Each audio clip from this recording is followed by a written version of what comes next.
আমার কাছে আজকে যিনি আসছেন তিনি সুদূর সাভার থেকে এসেছেন। তো সাভার থেকে আগত আমি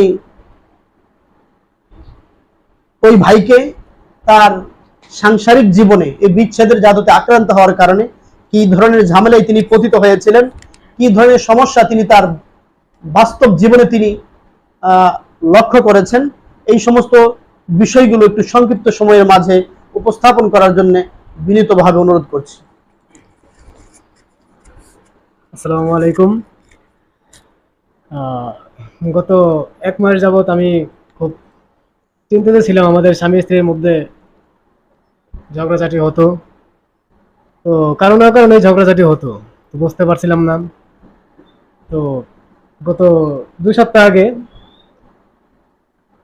ওবায়দুল হুজুরের সাথে সাক্ষাৎ করলাম, দেখা করলাম। তারপর উনি অনেক তদারকি করে দেখলো যে আমাদের মাঝে কিছু বিচ্ছেদে জাদু করা হয়েছে। তো খুবই সমস্যা পড়ছিলাম। এখন তার কোরআনী চিকিৎসার মাধ্যমে আমরা অনেকটাই আগের থেকে অনেকটা ভালো হয়ে গেছি। এখন আগের মতোই সবকিছু দিন পার করতেছি। এই বেশ কিছুদিন যাবতে আমাদের সমস্যাটা সমাধান হয়েছে। সকলের কাছে দোয়া চান, আর আপনারা সবাই দোয়া করবেন যেন আমরাও ভালো থাকি।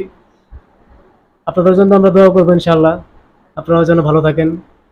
আর এগুলা জাদু বিচ্ছেদের থেকে যত আমলের মাধ্যমে দূর করা যায় সেই চিন্তা ফিকির করবেন সবসময়। আসসালামু আলাইকুম।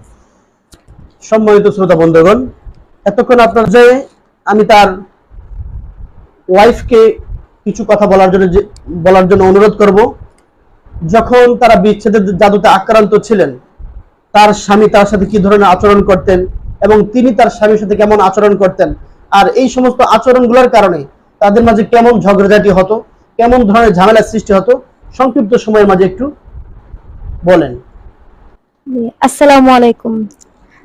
যে আমরা গত 1 মাস যাবত অনেক ঝগড়াঝাটি হয়েছে,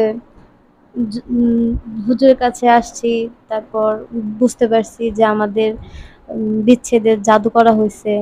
তারপর আমরা এই 2 সপ্তাহ খানিক আগে হুজুরের কাছে আইসা হুজুরের কাছ থেকে কোরআনী চিকিৎসা নিলাম। এখন আলহামদুলিল্লাহ আমাদের মধ্যে কোনো ঝগড়াঝাটি হয় না। আমরা এখন আলহামদুলিল্লাহ ভালোই আছি। সবাই আমাদের জন্য দোয়া করবেন। সম্মানিত শ্রোতা বন্ধুগণ, আপনারা ইতিমধ্যেই তাদের স্বামী স্ত্রী দুজনের বক্তব্য শুনেছেন। তাদের মাঝে আগে যে ধরনের ঝগড়াঝাটি হতো, কথা কাটাকাটি, রাগারাগি, একজন আরেকজনকে সহ্য করতে পারতেন না, আল্লাহ তাআলার অশেষ মেহেরবানি, কোরআনী চিকিৎসার মাধ্যমে তারা এখন সুখে আছে, শান্তিতে আছে। আপনারা দোয়া করবেন তারা যেন বাকি জীবন যতদিন পর্যন্ত বেঁচে থাকে তাদের সংসারে যেন আল্লাহ তাআলা সবসময় সুখ শান্তি দিয়ে ভরপুর করে দেন। ভবিষ্যতে আর কখনো যেন এই বিচ্ছেদের জাদুতে আক্রান্ত না হন।